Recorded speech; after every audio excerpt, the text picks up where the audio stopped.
I can have a complex identity in which like I've had stuff that I've faced microaggressions for, I've faced systemic racism, but also in that like I do have light skin privilege and that also exists and that's something needs to be acknowledged. Like I think that duality like can exist. And I think often it's kind of either or. And like sometimes I do feel like I am dismissed being labeled as white passing, but also in that like that's a privilege to be that. So like it's not surprising to me. So I guess I'm just like, oh, I get both sides. Like it makes sense. I think both can exist.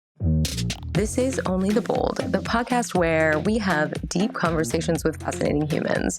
I am your host, Gia Goodrich, and I am in the midst of rebranding, repackaging this podcast. So there will be a glorious, amazing intro that I will be excited to tickle your ears with each week. But in the meantime, just know if this is your first episode, we are about having raw, deep, beautiful, thick, meaty, juicy, fabulous conversations with humans who are out there in the world being led by their boldness, like really having the audacity to show up fully as themselves in whatever domain of life that they're in. Because the bold, truest version of yourself is exactly who the world needs. Hello, hi, hey, how are yas? I am coming to you remotely out of studio to do this little tee up for this episode, which I am so excited. This guest was phenomenal, and there was just so much wonderful synergy between our brains, which just like makes me so happy. And she's also somebody that I have been following for well over a year and just been in quiet awe. And I love that when it comes to social media, authors, there are just so many ways in which we see people doing amazing things and we just like have that, oh, that's cool. Like that human is really doing something amazing and I'm down with it. It's resonating with me. And this is one of my joys of having the podcast is being able to really express how amazing these people are back to them, but then also to really get inside their experience and understand what it's like, because it can also be so easy for us to just see the now and not see the road it took to get there or the internal voices and stories that can come up. And that's why I'm so excited about this conversation, because Courn was so beautifully transparent about how amazing it is to be an activist who is leveraging her amazing skill and creativity to make work that resonates with millions of people. And that is a huge feat. And also she's human. So what does that feel like? How do you create the consistency? All of these questions we dig into, as well as some of these nuances when it comes to your identity, coming into it, really starting to own it when you live with a lot of cultural pressures that might have you be acutely aware of your otherness, but not really embracing that otherness. And then this world of social activism, which can be beautiful and amazing, but also performative and quite brutal and judgmental. So this was an incredibly fascinating conversation that I cannot wait to share with you. But really quickly, before we do, I know you deserve a little bit of loop closing from the last episode. And all I can say right now is that I have had some pretty drastic life flux. I think things come in threes. I'm hoping things come in threes, and then I am actively cracking through to the next layer. So expect next week when I have a very special guest on that I will really be digging into all the things so you understand what's going on and also what we can glean from it. Because I think when we are interacting with other people or hearing about their life experiences, there are always these ways that we can find that resonance in our own world. There are always insights that we can extract, even if the person going through it might not be able to see it. So I am very excited to share that with you, albeit it's also very emotionally raw and vulnerable and literally all the things. But just know I love you. And as always, I so deeply appreciate when you share the show with a friend, when you write a review. And on that note, I just had to share, we received the most lovely letter from you, Lori. Thank you. You are fucking amazing. I'm just going to share a little bit of it because it means so much to have beautiful, kind things reflected back to us. And she says, Gia, just listen to the whole solo podcast and then the next episode with you and Dr. Gabrielle Lyon. Thank you so much for what you do. You have given me so many things to think about, and you always do that. I'm writing because you said to reach out, and I agree. As an extrovert, you don't get to know how many friends and fans are out there, so I'm telling you. So Lori, thank you so much for your beautiful humanity. And I just want you to know, I deeply, deeply appreciate it. And for you listening, wherever you are, I'm so glad that you are existing in the world. I'm so glad I get to share this episode with you that is so amazing. Let's roll into it. Today's guest is a bright spot in the world of art, activism, and social media. She's a Korean-American artist and designer who uses her disarmingly playful illustrations to deconstruct some of the most charged topics our society faces today, like racism, abortion, privilege, disability justice, just to name a few. I came across her work for the first time over a year ago, and I have been so impressed by the consistency and the commitment in leveraging her skills through social media activism. And watching how she's done that to grow an audience of hundreds of thousands of people who look to her Instagram carousels as teaching tools, affirmations, and shareable tokens that have been reposted by celebrities and some of the largest accounts on all of social media. And they do this because those wonderful illustrations help them reflect their beliefs and experiences to the people who follow them. And her values run through every aspect of what she does, including her Portland-based design studio, where she has worked with over 100 BIPOC-owned businesses in just the last 2 years. And by honing in on what's meaningful to her, not only has she garnered notoriety, praise, and influence, but she's inspired so many creatives, myself included, to believe that despite the neoliberalist messages we've received, it is possible to make with specificity, a point of view, a clear purpose, and become successful in business without compromising who we are. The brave, incredibly talented, and whimsically bold bitch, Courn on. Woo-woo! Oh my gosh. I'm like, why was that the most lovely introduction I've ever had in my life? I'm just like, what? Oh, yay. Well, it is totally earned. I have just been so fascinated and in awe, particularly when it comes to the consistency factor, because we know last year, so many people were like, I'm gung-ho, I'm committed, I'm down to do this. And then, a year later, it's like, were you? So let's start there. Yeah, I'm really curious about how consistency has played in for you in really thinking about the type of work that you're making that is in this space of activism and can be very charged. Absolutely. I mean, I just think in general, like consistency is probably just like the motto of my lifestyle. Like I just live everything planned and very scheduled out. And I felt like when I kind of like stumbled into doing art activism and stuff online, it was kind of like a big aha moment for me. I was like, this is it. And like, I didn't want to do anything else. And I kind of thought that everybody else was on the same page as well. And then I'm like, oh man, it's a year later. Turns out it was nothing like that. Just turns out only a few of us like doing this stuff. Right. But I think the work just has to be consistent though. I mean, it's not just like something I can put out there and just like forget about it a month later. I feel like that kind of doesn't make any sense. Yes, absolutely. Well, and I think that, like, the thing is for me is I firmly believe like everybody has a few life meditations. And one of mine is definitely consistency. Like I have the ideas, like the goal, like I definitely have the intent there. But really when it comes down to execution and staying power, it really is, I think, a tremendous skill to be able to stick with something and to iterate and to continue over a long period of time. So I guess for you, like when it comes to actually executing and actually doing this, despite the different ways that you might feel from day to day and the different reactions you might get, even in terms of like how a post is performing, what is that, some of that self dialogue that goes on? Honestly, it's kind of a daily struggle because I always find myself thinking like, oh, I'm not posting enough. I'm not creating enough. It has been very hard, like managing that on top of everything else I'm doing. But I also think it's been helpful in that I'm at home, 40 hours a week drawing and doing stuff. So it's kind of like when I do a free time, I'm like, oh, I should make something.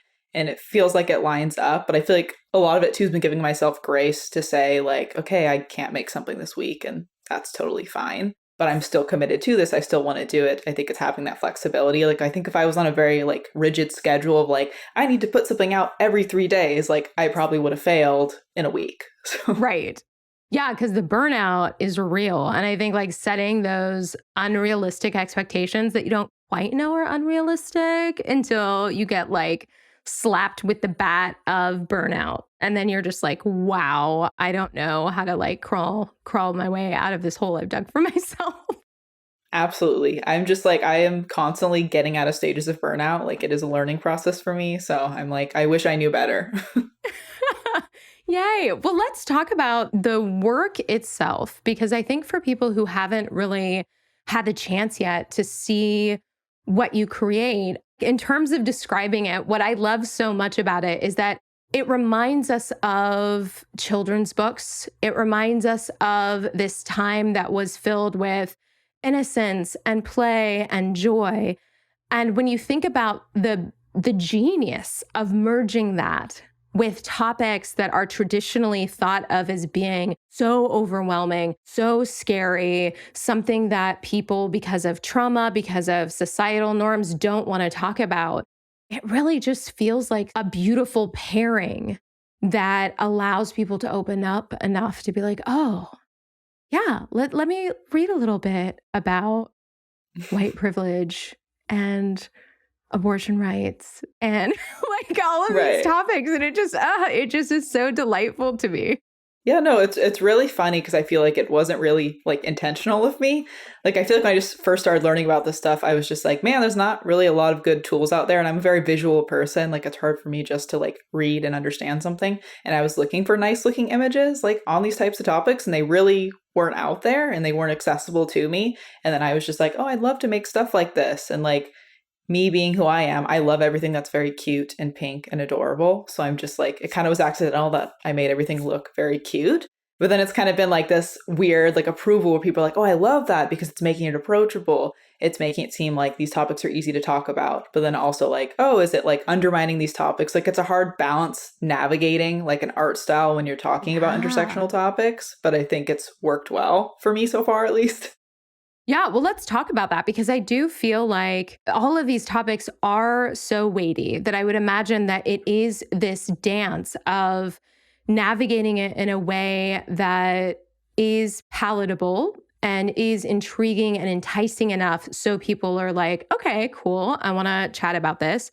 But then also making sure that you're doing so in a way where the language you're using is optimized and the way that you're doing it isn't inadvertently minimizing things. So what has that evolution been for you in dancing that line?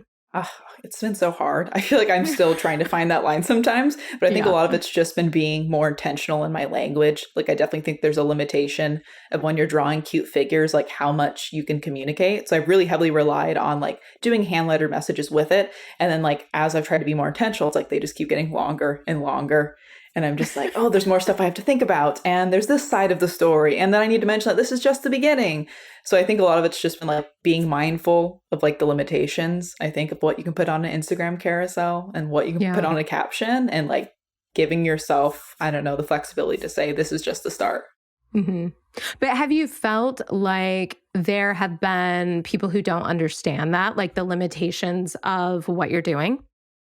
Absolutely. Like I feel like there's been people who don't understand the limitations of like what you can do on Instagram. I think in general, just like as a tool, that it's not all of activism. And I also just think understanding the limitations of how you should be using artwork and when it's inappropriate. Like I've definitely seen a lot of posts that feel like they are not respectful, I think, to the topics, are not respectful to victims of racism and oppression. And I definitely think there's a line that often is crossed, and it makes it harder for people to look at these visuals and understand what they're looking at. Yeah, that's something that I have struggled with myself, I would say, because I'm in a similar position where I have put myself in the way of conversations that are very charged. And I feel like when you do that, it is this, I mean, not to toot my own horn, but it is this act of bravery, because you do put things out there knowing that there are going to be people that are so grateful that you did. And there are also going to be people that are just like, who the fuck do you think you are to speak on this thing? And that can be such a nerve-wracking place to land. And I don't know about for you, but for me, I've definitely had internal conversations where I've questioned whether or not it's even worth it. Like if the impact is outweighing the kind of internal bullshit that we have to deal with. Oh yeah, no, I definitely agree. I'm just like, that's racing through my head every day that I'm like, I don't know if my impact is matching my intent. And I think it's like with that has come a lot of imposter syndrome of like, why am I putting myself out there? But I think I've been kind of like reassured, I think by people having positive responses to it regularly, but also just in that, like, I don't believe that that's my only contribution is online. Like it's a big part of what other people see of me. But I think most of the work I do that's the most important to me is offline. It's stuff that people don't see. It's stuff that is more intentional. And I think separating those two areas is having all this focus on everything I do is online has been really helpful for me. That makes a lot of sense because I feel like there can be this definite like vacuum feeling when you are in the vortex of social media where it's just like, this is all that matters.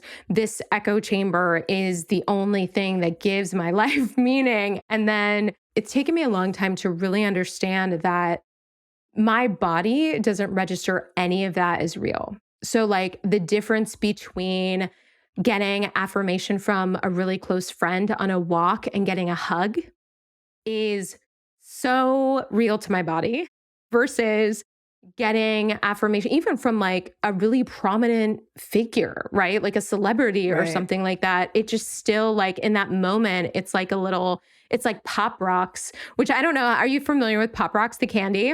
Yes. Love Yes, that them. like they're so good for like I'm obsessed with texture and things and like just that little zip, but it lasts for like 0.2 seconds. It feels great. And then you're like, I'm just sitting here with an empty mouth. And that kind of like seesaw, I think that can happen is very, it's just a brain fuck, quite honestly.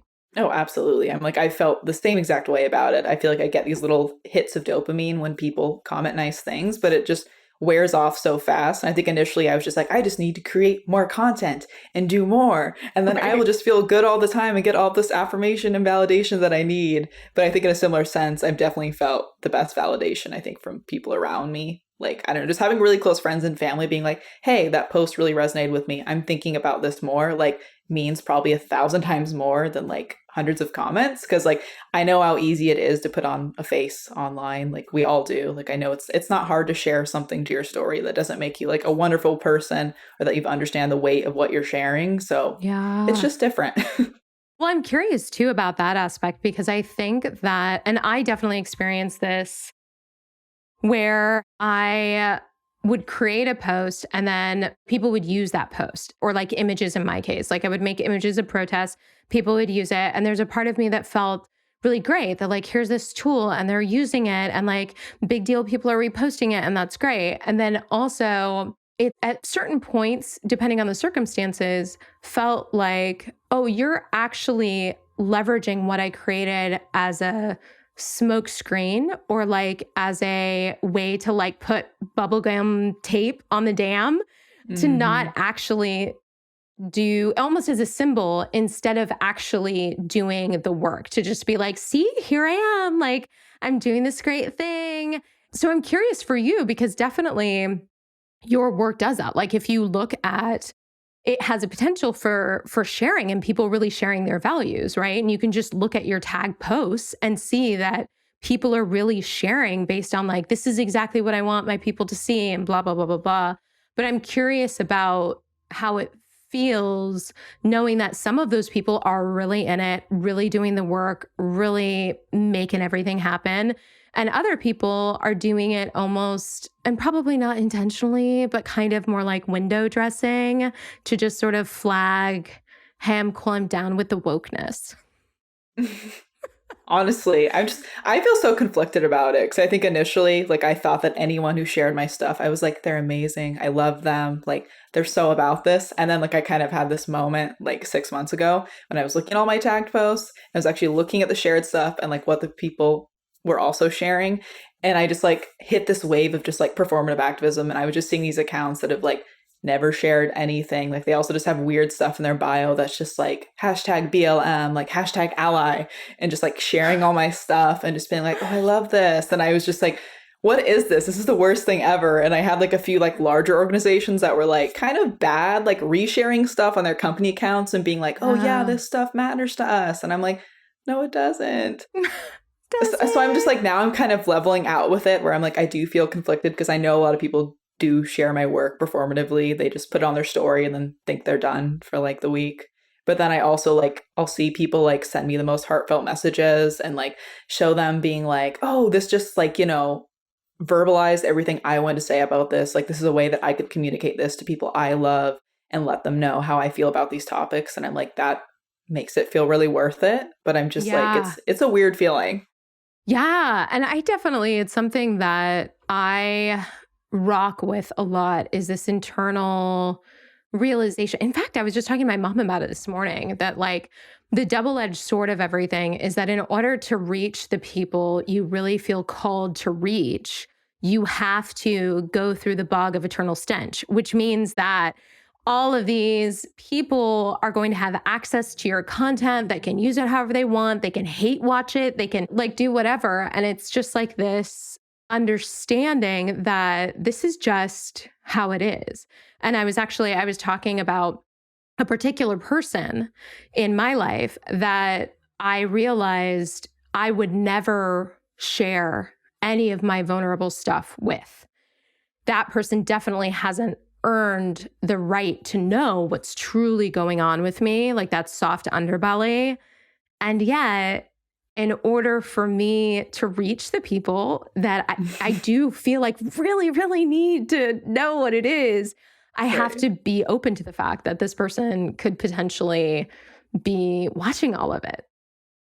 Yeah, no, it's a really weird feeling. I feel like it's just been such a weird divide because I feel like I don't have a lot of close family and friends that like see the work that I do online, or they just kind of ignore it. So it's a weird balance of like, those are the people I want to get to, but it feels very awkward bringing it up, even though I'm telling it to like hundreds of thousands of people. Like, why is it so weird and uncomfortable to talk about it with them, even though they see the stuff? And I'm just like, it's so weird.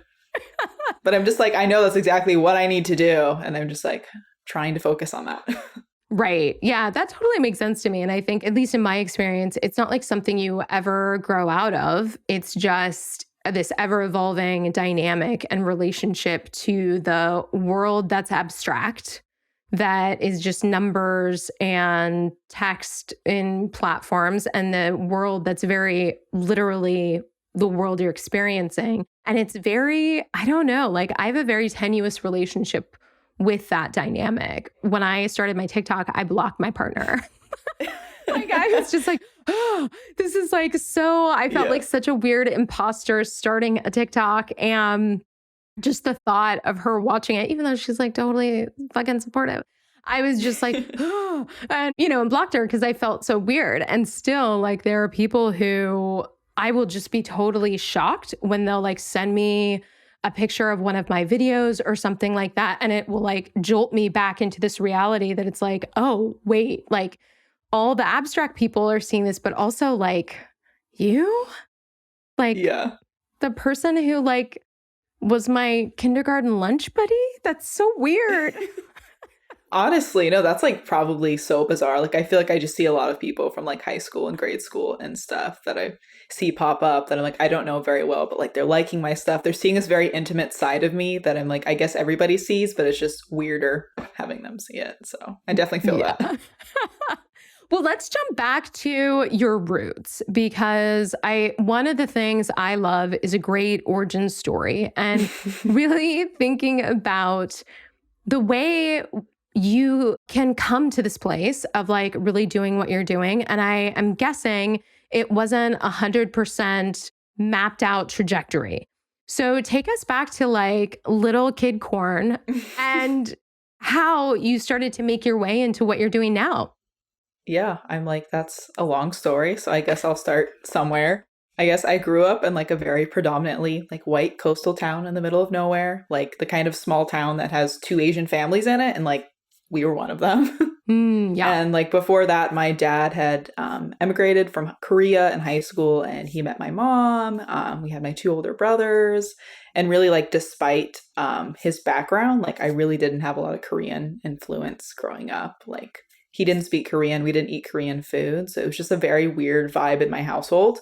But I was just like very starkly aware from a young age that like I was in this otherness category. Like I think it just appeared like knowing from classmates and stuff that you're not white, but also you're not really Asian either.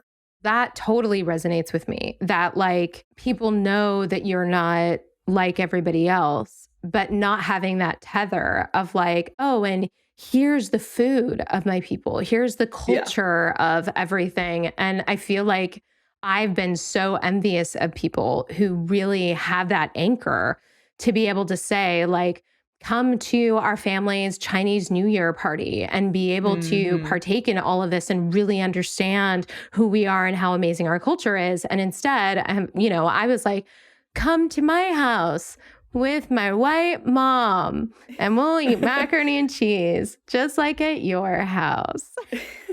Literally same. I'm just like potato casserole and hamburgers. So Mm. yes. Yeah, it's so weird because I feel like it just led me to a full identity crisis like when I got out of high school. But like from like an art origin story standpoint, like I grew up definitely being like heavily an artist. Like I was that weird kid that was like doodling all the time, and like people would buy like pictures of dogs and Pokemon from me for like 5 cents, like entrepreneur, Nice. in grade school. Not to brag. And then like on a whim, I took a yearbook class in high school, and like I took also like they made you take a career placement test, and I only got one option back. And it literally just said graphic designer. Oh my And it gosh, was just like that's the so funniest thing. So funny. everyone else got, like 5 to 10 options back. And I didn't know what a graphic designer was, but I was like, okay, me being me, I will be the best graphic designer there ever is. Was like, I'm going to enroll in like the fanciest art school I can find around here. And that's what I'm going to do. And like, that's essentially what I did. I ended up going to like a very small private art college. I studied graphic design, didn't have a very noteworthy college experience. And then I just went straight work into the field. Like it was really a smooth and fast process. Like I don't have a very interesting creative story, I think, just because I just latched onto graphic design and I was just like, guess this is it. But I really do love that also, because I think that there are so many ways in to doing what we're doing. And I think that for somebody like me, where it was the opposite, like I've always fantasized about knowing 100% what I'm going to do and just charging forth and putting all my energy into one place. And that place when I was, in high school was to be an actor, because I was going to be the next Meryl Streep meets Jennifer Lopez, and it was going to be amazing. And then, I've Why had like, not? right? I mean, there's still time, but there have been so many permutations since then that it's like, no, I'm going to do this. No, I'm going to do this. And I think that there's something really beautiful and interesting about really honing in and really saying, like, this is what I want to do. I'm going to go deep. I'm going to learn everything. I'm going to be a master of this thing. And then being able to really just master a skill and go so deep into that world. So when you started that, I mean, graphic design is a very white, cis, hetero dominated place. Definitely agency culture is like dude bro culture, which I, just as a quick side note, I love these people because I've done photo shoots with so many agencies, fucking love them. But I would always kind of laugh to myself when they would be like, this is dope. Yeah, so dope. Yeah. And do you know what would be doper? Like, I think if we just like move, dope. And I would just like be like, yeah, I also agree that it is in fact dope. Cool. I was just like so bummed out, honestly, because I came out of school like thinking that like the agency route was definitely for me. Like I was very excited about it, and I like got into working a company that I was really excited about. And like very quickly I ran into like all of these very bad racial and gender microaggressions like on a daily basis. And then there was just all these weird power dynamics. They were coming from people that were in charge of me. And it was just a new experience to me, because before it always had been like peers and people I knew that I could just like ignore. But I was like, man, I can't ignore it if it's my work environment. And I was just Right. having a really, really bad time. And I even switched jobs a few times at different agencies, and it seemed like the same patterns were just repeating again and again. So it wasn't that great. I just was not a big fan of studio life, but I will say if I got anything out of it, I very quickly knew that it wasn't for me. And when I could get out, like 2 years ago, I was like, I am never looking back. Yes, 100%. What were some of the microaggressions that you were experiencing? Yeah, no, a lot of it was just like weird things like about me being Asian. Like I remember I had turned 21 like shortly after I'd gotten my first agency job. And I remember every white lady on the floor being like, oh, do you get Asian flush? Like, we'd love to take you out. And it was just this whole thing like, oh, I'd love to see you get drunk and all this like weird things.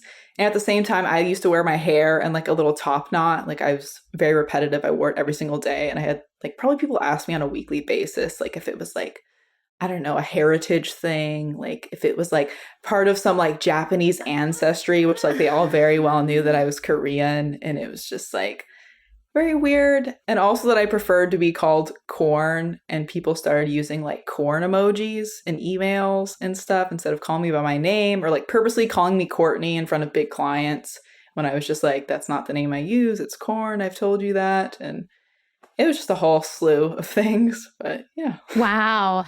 I'm fascinated by the kind of cultural dynamics that can be created, especially in those industries that are, and I'm not 100% sure, this is like a new thought, so I'm not 100% sure what exactly it is, but I think there's something about the performative nature of like agency culture, where everything is kind of like, oh, we're going to show this and it's going to be the best idea. And I'm going to cover up my own internal imposter syndrome by selling this to you.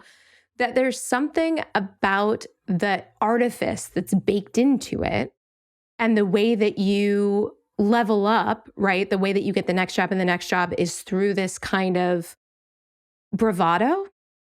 That I wonder if that makes it even more of a space that's ripe for these types of microaggressions to like really latch on. Oh, definitely. I feel like people just kind of lose sight of like their positioning too in that part. Like, I feel like I had the biggest, like, I don't know, realization when I was working on an agency and we were working on a very big project for a big client. And it was for a Women's Day, like whole celebration. And we were in this big conference call and there's like 50 people on the call and they're all dudes. And I'm just like, what is going on? Like, I genuinely don't understand. Like, why is there not any cognizance of how stupid this is? And they were like, oh, we want to do like a diversity section. And then they brought in like one colleague, said a couple words, left. And I was just so stunned to see like a room of like 50 white dudes, like all patting themselves on the back, being like, wow, this is amazing. We're doing so much for women. And then my agency, you know, just being like, yeah, this is great. Like, we're making a difference in this big company. And I'm just like, what? It's just wild. Like, I don't know why anyone just couldn't look around at any point and be like, this is not legitimate. Yeah, I've had so many similar experiences, especially because my niche that I ended up really carving out was the, in big air quotes, diversity photographer, like the person that you pull in specifically because I was always very interested in reflecting and celebrating and representing the people who have been traditionally excluded from all of these media spaces. That it was like, oh, we need a pride campaign. Let's call Gia because she's like gay and brown and has done it before. Like, this will be awesome. And then when you get into those spaces, it's like me just like raising my hand. You know, and I thankfully was sort of an outsider, you know, so like I had a little bit more power in that they were hiring me to do something specific. So I could raise my hand, and like one job in particular, which shall remain nameless, there was a casting thing they had cast before they pulled me in. And I had said, you don't have this one letter represented. And it's kind of a big deal letter from, we're talking LGBTQ rainbow, right? It's a pretty big letter that is really needing a lot of representation. And I think you think you're representing it, but that in fact is a person with a different identity category that you don't know the difference between because you don't. There was this moment where I was just like, low-key egregious. We can't do this because we will get, I mean, not only like when it comes to it just not being right to do this type of work and excluding this, you know, this letter that is so important right now, particularly in this moment, but also just in terms of like exposure, like just from a pragmatic point of view, I'm like, honey, you do not want to stick your neck out there because I know the face of the person who's going to be coming down on it with an axe, and like, let's just like wind it back a little bit. But like in thinking about it in hindsight, it's kind of ridiculous that the people who are in those decision-making capacities just so do not at all reflect or do not at all have the capacity to even make those decisions, but they don't have the awareness to know they don't have the capacity. 100%. And then it feels like you as being like that tokenized person in that room is also, you're only brought in there for a very specific reason. And it feels like either to reinforce what's already happening or to reject it altogether and leave. And it feels like that's the only two options I ever had in those spaces, was just like, go along with it, or like literally quit your job, don't do it. And like, that doesn't leave a lot of options for like reflection and actual improvement. Yes, absolutely. So for you, growing up in like this really white environment and not being as closely tied to your cultural background as you might have wanted, what was that like? Was it like a process of coming home? Like, what was that process of coming into your identity and really owning that you're a Korean American and really thinking about what that means in terms of your place in the POC community and really how that has informed your work? Yeah, I honestly think it's like still an ongoing process. Like, I don't think I've been identifying myself as a Korean American until maybe like 3 years ago, just because I didn't really feel Korean. And a lot of that was just like internalized racism. Like, I was just like, I don't act or talk or eat food like other Korean Americans. So I'm like, I must be different. And I think a lot of that was just self-discovery and like actually reconnecting with Korean communities. Like, I think in the past year, I've I'm embarrassed to say, but like last year was like the first time I had met like a group of like 20 Korean people like in person. And it was like such a weird and exciting experience for me. And I think that's like been such a big reflection point now, that like all these people telling me like, hey, like my dad also like came here like when he was in high school, and like I didn't speak Korean either, and we didn't eat Korean food, but like we're also included in this Korean American umbrella. Like, it's such a vast variety of experiences. And I thought there was only one way to be Korean and Korean American. So it's just been like taking back, I think, that label. And I also think it's been reaffirming for me, because like, as much as I do resonate with terms like women of color and marginalized and BIPOC, like they've definitely gained a sense of like community and power over the past couple of years. Like, I'm not exactly the best example of those groups. Like, I don't want to be what people think of when they see those groups, because I shouldn't be. So even if I am included in them, like I think being specific in our labels can be very empowering, especially when you are like very white passing and palatable like me. I really prefer, being Korean American. And that just resonates with me so much. And I feel like my timeline has been even a little bit slower than yours, if you can believe that, because I'm pretty sure I've got a few years on you. But really like coming into the identity, not just as a mixed kid, but coming into the identity as I'm mixed with, like in my case, Blackness is a part of my identity that because of my internalized racism, I couldn't imagine owning it. And there were a lot of things, like I had trauma around my biological father, who for me represented that identity. And so it's of course like never simple, right? But in really thinking about coming into your identity and really saying like, I had no problem saying I was mixed, and then, listing off the things that I mixed with when asked. But there's a difference between that and leading with that and really making it clear in the same way. Like I've gay is one of the first things people know about me, and just thinking like, why was I leading with certain aspects of my identity and not others? Well, it's obvious, like racism. But yeah, that it's really a process in figuring that out if it's not something that was reinforced in a positive way, both in your household, but then also in your immediate environment. Oh yeah, absolutely. I'm like, I definitely can relate. Like, I've also had a lot of trauma like around my Korean dad. So it's just been like a very weird process, and realizing that rejecting him isn't rejecting like Korean culture. And like, those are like kind of synonymous to me growing up. So it's just been very weird, like re-owning that. Also, when I just didn't know a lot about Korean culture, like I felt like I had to go get a crash course and learn about it and look on the internet. And I just felt like the most un-Asian Korean American, like looking up stuff. I'm just like, oh, I didn't know what this was. I didn't know. I'm like, I had kimchi for the first time like a year ago. And like, that's really embarrassing calling myself a Korean. But I don't know. It's definitely like also just been very empowering, I think, having that label, because I definitely was just like always introduced myself as Asian growing up, but I never really elaborated. Like to me, all those identities were just like the same. They were all other, and I just like feel like I had to respect myself first before I could like find the nuance and introduce myself and like find pride being in Korean. I love that. So, okay, but what's fascinating to me is like you mentioned that you're white passing. And this is something for, like, I've heard different people talk about it, that this whole idea of white passing is really this expansion of whiteness that benefits white dominant culture, white supremacy, and is also a reflection of a lot of white people looking more ethnically ambiguous because it's now cool to do so. So it's interesting because when you mention like your history, like it's not like you passed for white, right? Like people were very much like, no, you're an other. Like we're going to make you feel like an other. So for you, do you resonate like truly with the idea of being white passing? And is that something that has changed for you? It's weird because I don't think so. Like it's honestly been a recent thing for me because I was never white passing growing up. Like always white palatable, I will say, like being light skinned, like being the ideal, I think, representation of like what people want Asian people to look like in media.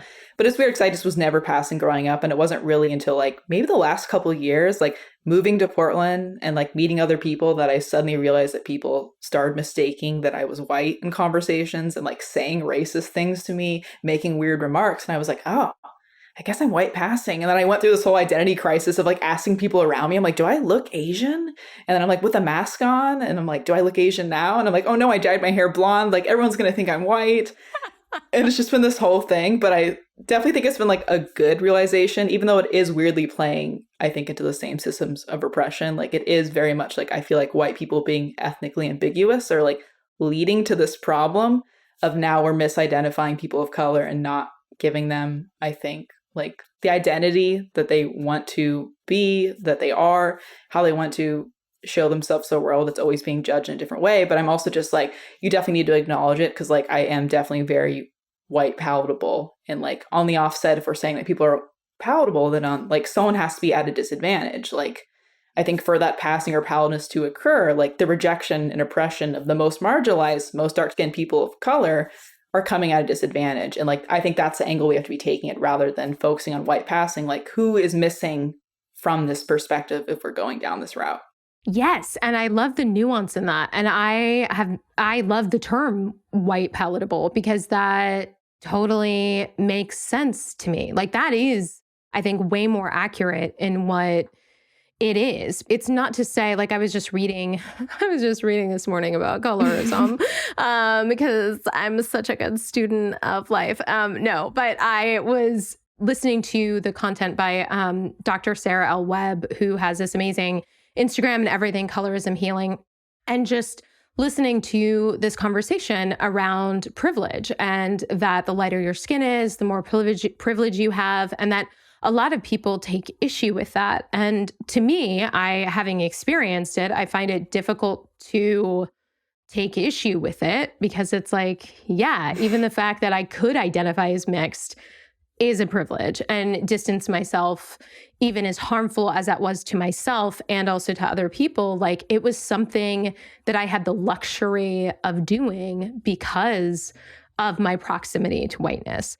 But at the same time, I was going to say, nobody's ever mistaken me for white, but there have been a couple people every now and then that are like, are you Sicilian? You know, where it's like, Right. like maybe early additions to whiteness that, you know, they might think about that kind of a thing.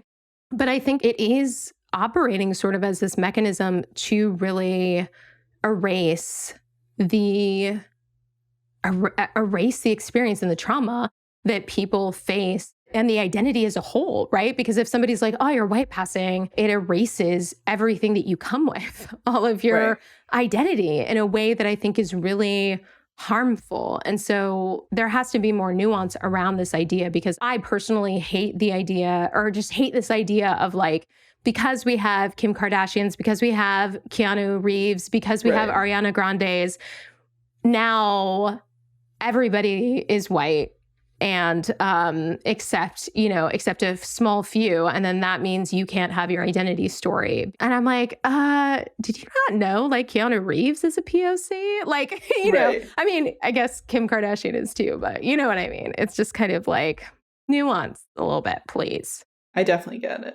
It feels like that's just like the hint there, is that it's just a nuanced conversation. Like, I think that both realities can exist, and that like I can have a complex identity in which like I've had stuff that I've faced microaggressions for, I've faced systemic racism, but also in that like I do have light skin privilege, and that also exists, and that's something that needs to be acknowledged. Like, I think that duality like can exist, and I think often it's kind of either or, and like sometimes I do feel like I am dismissed being labeled as white passing, but also in that like that's a privilege to be that. So like it's not surprising to me. So I guess I'm just like, oh, I get both sides. Like, it makes sense. I think both can exist.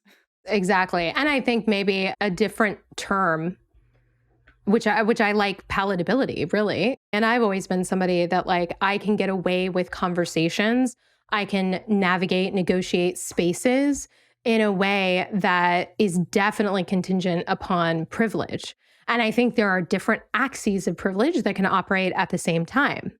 And really, when you stack them together, it's like, oh yeah, I can be this somebody who's like walking into this room talking about diversity and saying like, hey, you might want to whatever, because I have the vernacular to be able to speak in sophistry because I was the way I was raised. So I can speak in a way that resonates. I also look in a way that I think, which to me, this is always like eye-rolly to say, but like, but in terms of being perceived as somebody who's attractive, being, and then having lighter skin, all of those things together mean that I can be like, oh, you're not quite one of us, but like, come here, Right. Whereas other people can't. And really owning that, I think, is important.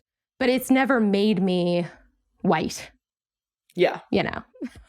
I think that's like, at the end of the day, it doesn't make you white. And I think that's why white palatable has resonated so much to me, because I definitely think there is like a growing amount of like people in these communities that are saying that if you're white passing, like you're white adjacent, like you actually are white at any given time. And I think it's hard for me to get behind that philosophy because it erases so much identity. And so I'm just like, palatable. That's it. Yes. Okay, let's talk about your work and like some of these topics that you've brought up. I would love to understand more about how you decide what you really want to make content around and what that process is like. Yeah, this probably sounds horrible, but I feel like I don't have a good process. I'm just like always dancing around content ideas. Like, I feel like initially I started with like, obviously I started with a guide to white privilege. So I was like, oh, maybe I should go on this, like, I don't know, road down different like topics on like systemic racism, like kind of debunking ideas on that. But then it just kind of like, oh, I want an intersectional approach. So I should talk about sexuality. I should talk about climate change. I should talk about like religious persecution. And like, I just feel like that's what happens. Like, I feel like it's just like a mind blend of all the things I want to talk about. So I'm always just being pulled in a million different directions. And so I feel like whatever I post on that week is quite honestly what I've just been thinking about that week. And like, definitely I'd say like current events always play into stuff when stuff's relevant. Like, that definitely helps, like from an algorithm standpoint, talking on things that are relevant, which I hate even having to say that, but I'm just like, it factors in for sure. Like process wise in making stuff, like I probably have the worst process because like I'll just have a random idea like at any given time and I'll just be like, okay, that's it. And I like rush to my phone and I'm like writing down all the stuff. And then I'll like the next day I'll be like studying, I'll be researching, finding stuff online. And then I'll just draw it all out in like 4 hours, like nonstop. There's no breaks at any time during this. And then I'm like posting it and I'm like, okay, I'm done. I can relax for a week. Oh my gosh, you and I are like two peas hanging out in the same brain pod. Like I'm, which like you, like there is strategy that I think is baked in, but really the driving force is like, go. This thing is the thing, Like I actually am putting together a Skillshare class on this thing because I had an idea in the shower and I was just like, yeah, I'm going to do it. And so everything that was slated for this week, except for this conversation, has been like pushed because I need to do it now. And I'm curious for you because I don't always know how things are going to work out. And yet, if I look with a long enough time scale, I can really see that things end up working out really the best when I listen to that gut impulse to do something over the like what I should be doing, the more strategic side. Absolutely. Like, I don't know if it's just like I'm driven by urgency as well, but I feel like I'm just like very passionate about things that like pop into my head or things that are happening around me at that moment. But I feel like from a long-term perspective, like looking back, everything that I've made like in urgency, kind of out of the top of my head, like is always the best stuff. And I'm not really sure why. Like it's upsetting to me, like as much as I love planning and scheduling, that when I plan and schedule stuff out, like it's not always the best. Yes, it's never as good. Yeah. And I always think like, I want to live like a calm, chill existence. I want to have like Right. my friend Peggy Dean, who's an amazing creator here, lettering artist, educator, like, you know, has a bazillion followers like you, like just rocking it. We were talking a couple months ago and she's like, oh yeah, like I have my content calendar out 3 months from now. I was like, what? And she's like, oh yeah, like my team, like when it comes to writing, I have to talk about what newsletters, you know, emails we have, like weekly email. And we're thinking about this for February. And this is back in August or whatever. And I'm like, what? I'm struggling to put together my YouTube upload that's in 2 days and you're 3 months out. Like that sounds dreamy. But like if I try to do it, it just, and I don't know for me if it's also my perception of the thing, that if by that time it's not novel enough that I'm bored of it and over it too, which might be a factor. But I'm just, yeah, it's never as good.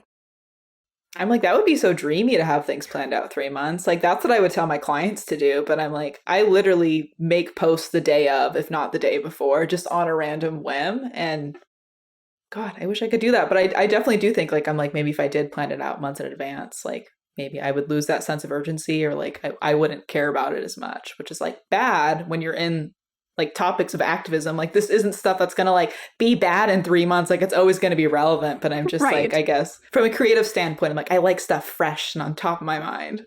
So what is your research process? Because I can get, well, like the topics that you're talking about are such deep topics that I'm sure you could spend 5 years researching the subject, which wouldn't help anybody because then you wouldn't have the content out. So what's your research process like? And how do you balance that with the timeliness factor? Yeah, I mean, I'd say definitely like initially, I think I was spending way too much like time on research. Like I'd be on Google, like looking up like different articles and like looking up digital versions of books that I wanted to read and like searching for terms and stuff so I could figure stuff out. And I realized like that wasn't the approach because I felt like I was back in college, like doing term papers just to create this one little graphic. So I think a lot of it's like dialing back, I think my expectations. Like I think now with research and stuff, like I try to pick topics that I feel somewhat knowledgeable about, like that I have a pretty good understanding of. So when I do need research, like I'm just looking up like supporting figures, like I'm looking up contradicting standpoints and stuff that's like a little bit more simpler. So it's like only like a couple hours now. And it's not usually stuff that's like, oh, word for word definitions. Like I feel like I have a really weird process where I'll make these really long monologues, like when I'm showering.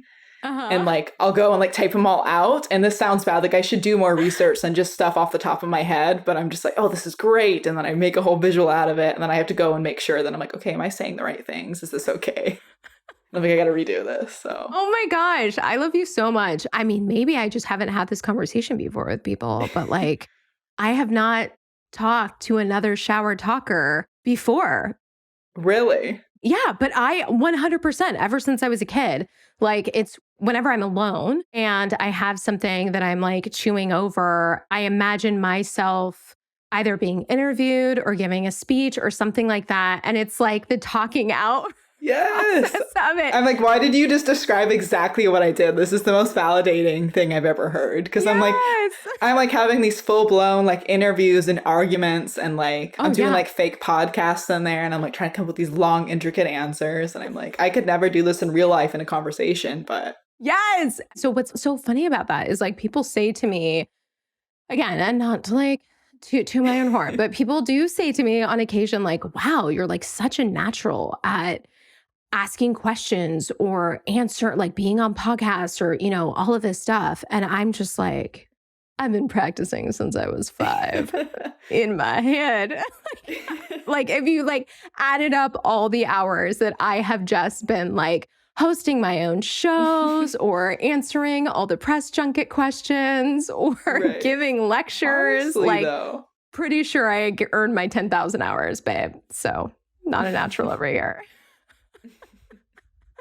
Oh, I love that. So one of the things that I was so excited to see with you is the kids book about. Can you talk to us about like that process? Because I know that this whole series of books that is a kid's book about, oh my gosh, there are so many, but yours is a kid's book about activism.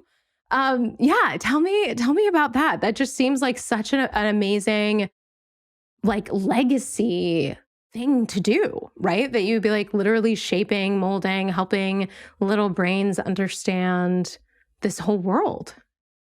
Yeah, literally. I'm like, that makes me so happy to hear. But like it was such a weird process because like I was just like fangirling over their company. Like I went and bought a bunch of books for my brother's baby shower.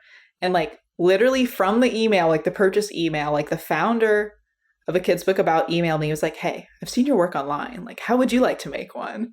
And I was just like this could not have gone any better in my head. Like I was like, "Oh, I should do an introduction sometimes," because they're based in Portland. I was like, I should just send them an email. And they emailed me and I was just like, "What?" And like it was probably like the smoothest process ever. Like they were just like, "Oh, we should do something about, in this topic." And I was like, "Oh, let's do activism as a whole." And literally I like was storyboarding, writing everything out. Like the whole process was like straight up like 3 weeks. Like it was probably the most aggressive timeline Wow. I've ever had. But like it was just so exciting. Like that's always been like a big dream of mine to make a kid's book. Like I love making cute stuff for kids, but I'm also just like, man, like something about I feel like just reaching young minds. Like I would wish I had a book like that so bad when I was growing up. And I'm just like, I just have such a soft spot for children's books. And I'm just like, I want to do more. But it's amazing. I'm so excited about it. Like I have a copy up in my living room and I'm just like, it's like my biggest bragging point at any time anyone comes over to my house. I love that.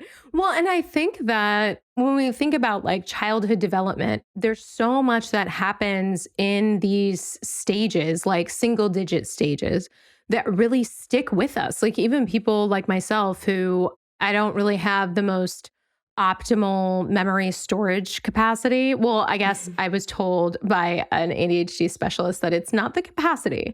It's that I don't prioritize the filing system for my memories. So I can't retrieve them in a way that's optimal.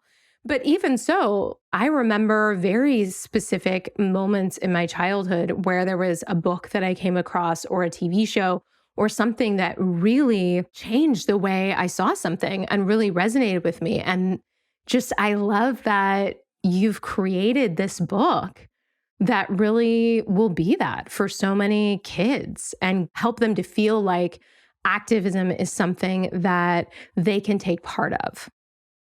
Yay. I'm just like, I really hope so. Like, I hope kids feel that way about it.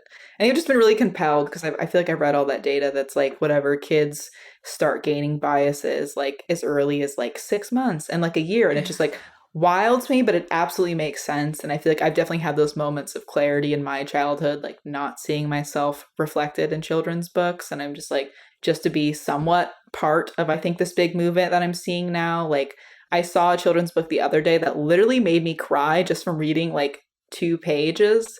It's Eyes That Kiss in the Corners. And I was like, man, if I had this book when I was a kid, I'm just like, oh, it would have been such a game changer. That I'm like, it's just weird that something as small as like an entertaining story can have such a difference like in the long run.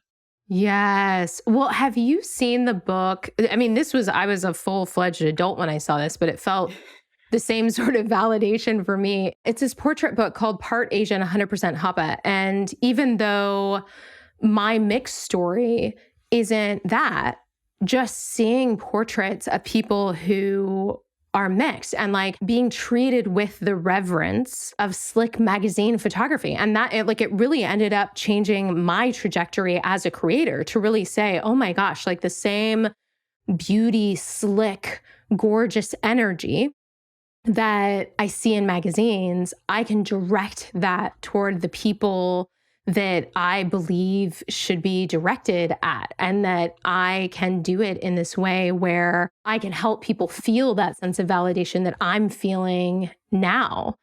And so it's just so powerful to me to think about these acts of creations that can live for a long time and help people feel represented. Completely. I'm just like, I don't know, that almost just like makes me tear up hearing you talk about like, I don't know, photographing and stuff. Because I just feel like it's been such a similar story for me, I think, with illustrating, like realizing both, I think having that being empowered and being able to have an impact and being part of that, I don't know, wave of solution, but also just feeling the results personally, seeing in other people, like 100%. Yeah. So what would you say is like the highlight of that impact that you've experienced so far? And then we'll also talk about maybe like the low point of the high and the low of the impact. I'm just like high part. I don't know. I think I've seen a lot of like people sharing, like I'm just seeing kids. Like I had one direct message of someone reach out and just be like, "Oh, I've been your biggest fan. Like I have 2 kids. Like I was so excited." And they sent like a full video of them reading it along to their kids. And like their kids looked so excited. They were just like, "Oh my God, I love her work." And they were just like, "We finally have something for us." And they were like, "She made it for us." And it was like the cutest thing. And I don't know, it was just like that small little moment. Like obviously I haven't been out a lot in the past year, so I feel like I haven't seen my book in action. I haven't gone to any events and stuff, been able to show it off. But I think just like those little moments, they're just like knowing how much of my books have sold, like just knowing that each one of those is a household, like is just really impactful to me. Oh, I love that. Okay, now what's your low? Trying to think. I don't know. I think maybe I just had a lot of doubt about it.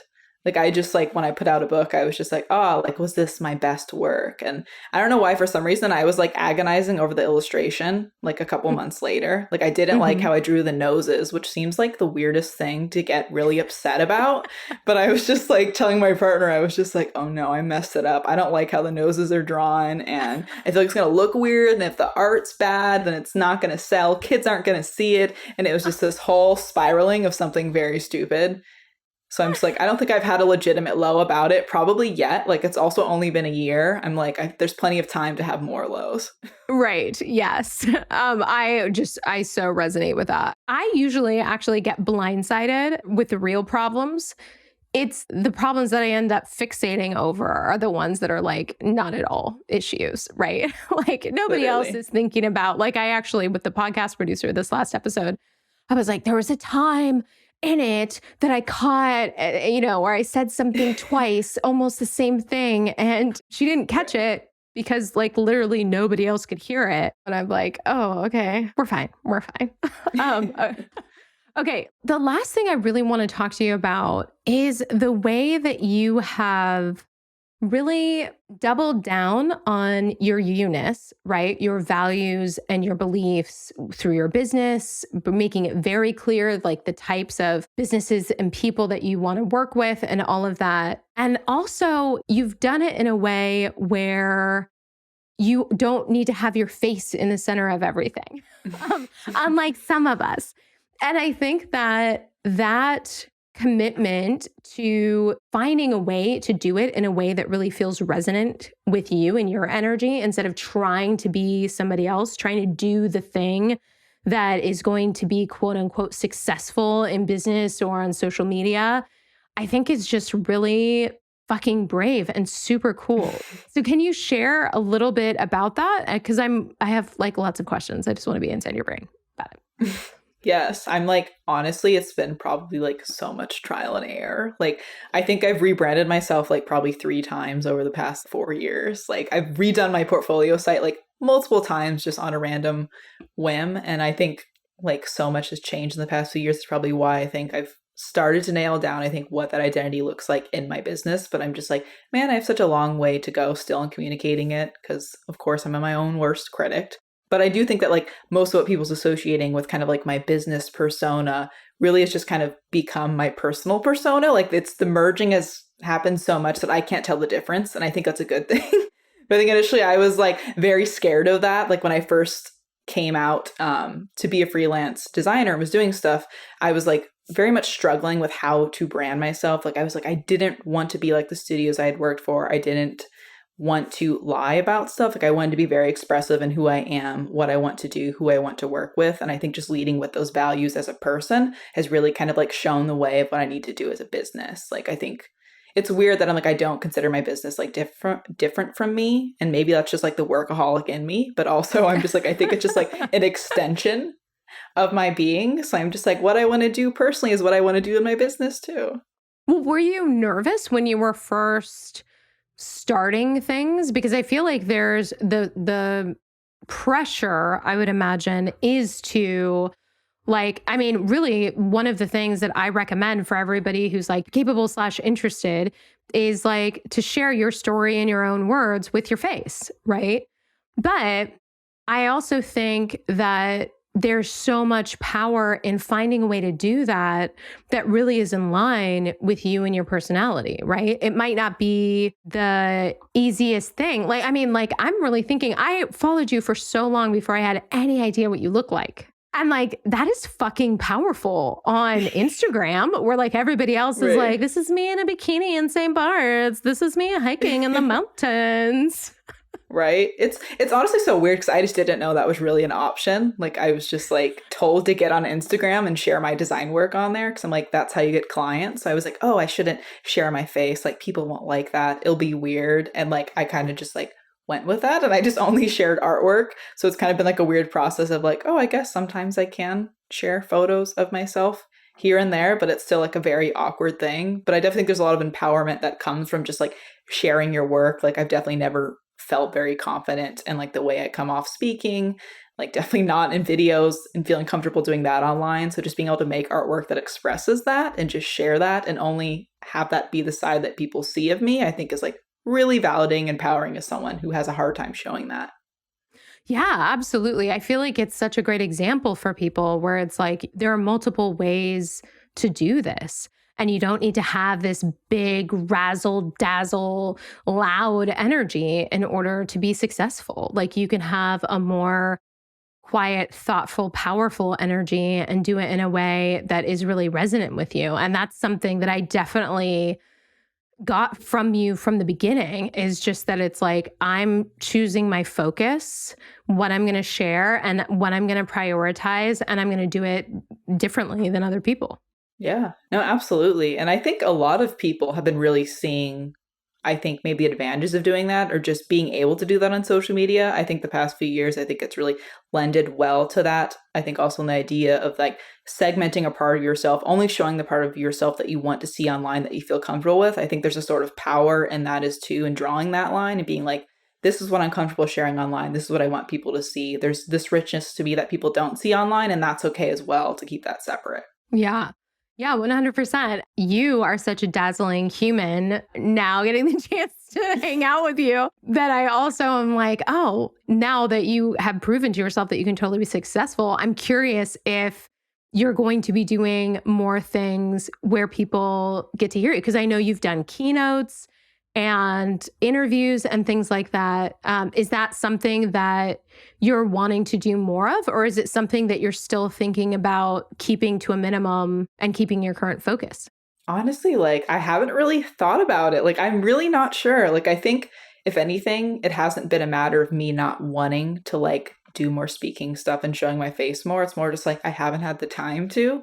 Like I feel like anything that I've done the past few years has just been from people like literally begging me to go on podcasts, like asking me to do keynote presentations. And I'm like, okay, I guess I'll do it. And then me actually really liking it. And I'm just like, man, I should make more time for these in my schedule because I really enjoy doing it. Like, I definitely think it's something I want to be more intentional about. I think I've definitely gained some confidence, I think, in holding my own and being able to speak to these things in person. And I'm like, oh, maybe I could do that. Well, I am here to affirm you because I just feel like it is, I mean, what you're already sharing is so wonderful and like just so dialed and fabulous. And also hearing about your story and hearing about your thought process and things, that kind of contextual information, I think is so interesting and validating and so cool because it does really help. I think like the one thing that I struggle with a lot, which is so funny, like to be in a place where people assume this about you, because I've always felt like the underdog. Then you get to a place where all of a sudden people stop seeing you as just like them because you have numbers behind you and whatever, and you have a polished aesthetic and blah, blah, blah. And so they're just like, oh, like you're breathing rarefied air. And it's like, what? Right. No, still very much a fuck up. Thank you very much. And that's why I'm so grateful that you're doing this interview, because I feel like it's just so wonderful to be able to see that other side, the humanity behind the polish, Absolutely. I'm like, I don't do these often, but I'm just like, it's very validating to hear, I don't know, praise from you. So yeah. Yay. Okay. Are you ready for the G-Speed round? yes. The only rule is you can't overthink it. I love that I did not at all believe your yes. You're like, I'm going to go with it, but I will do my best to keep my thoughts concise. I'm not very great at that. Well, hashtag no judgment. I'm definitely a long-winded person over here. Okay. Who was your celebrity tween-age crush? This is so hard. This is going to sound weird. Jackie Chan, and I know that sounds really weird. But I loved Rush Hour, and I was just like, man.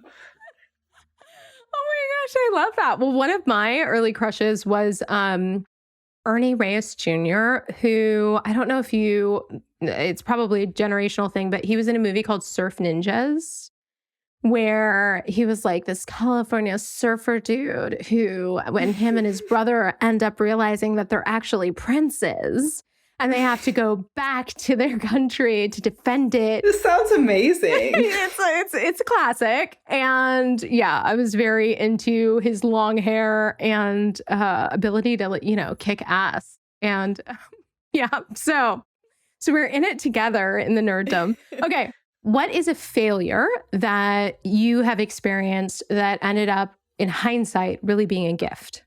I had a client tell me that my process was really bad and canceled a whole project on me and didn't pay me.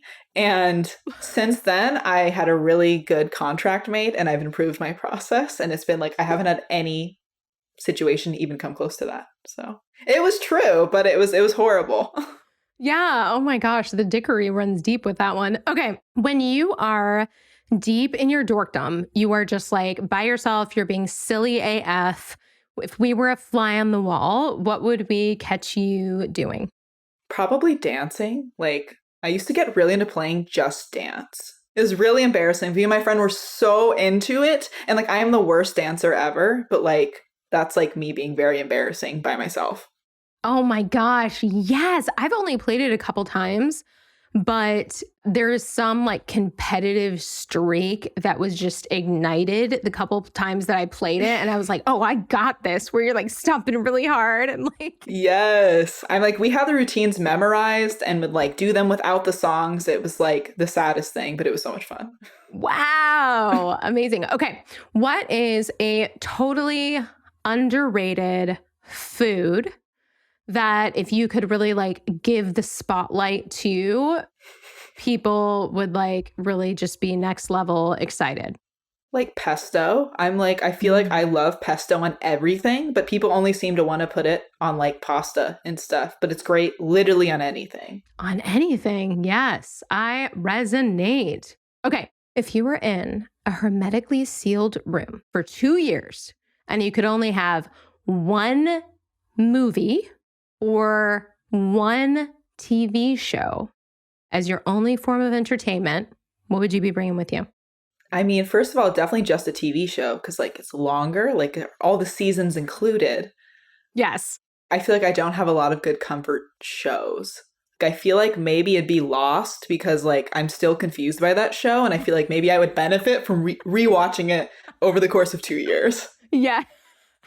That tracks. That 100% tracks.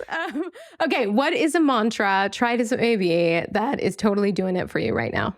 Maybe something around rest being radical. I think I knew that phrase for a while, but I didn't take it to heart till the past year, and understanding how much rest could improve my routine and make me more productive and I don't know, just happier. I'm keeping that one. Yeah, that is good. Okay, last one. What does it mean to be a bold bitch? I think maybe being a bold bitch is like being maybe intentional and expressing yourself. Like, I don't think that has to be something that's necessarily outspoken. I think in being bold, but just, I don't know, being comfortable enough to share parts of yourself and do it in a way that others can see. Yeah, that resonates with me 100%. All right, Courn, you are amazing. Thank you so much for sharing your fabulous energy. And also, thank you for you being you. The way that you operate in the world, being led by your values and really how that permeates everything, I think is just such a beautiful example for all of us, particularly when we're feeling like a little unbrave, a little wibble wobbly. Like it's really wonderful to have people like yourself to look to and really like remind ourselves that we can plant a flag and really say, no, this is who I am, this is what I believe. And I'm not going to let social pressures or whatever like make me waver. Well, I wholeheartedly appreciate that. I'm just like, man, you're making me feel very good. And I just appreciate you, I don't know, having the patience with me. I'm not great at conversations and things, so I'm trying my best. And I just feel like you've made this so comfortable and warm.